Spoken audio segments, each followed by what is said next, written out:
Hello everyone and welcome back to another video from Crazy Gamer. In this video, I'm going to show you how to log into your existing account on the CSR2 game. So let's get started right away. First of all, open up the CSR2 game on your device, and once it is fully loaded, if you haven't logged into your account already, you might be asked to log in using the saved data on your phone or using your cloud save.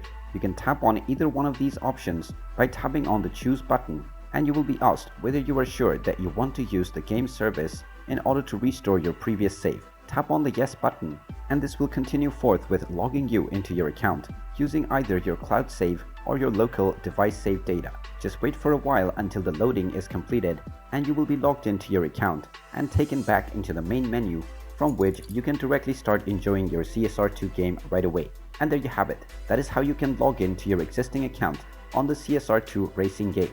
If you find this video helpful, make sure you hit that like button and subscribe to our channel if you haven't done so already.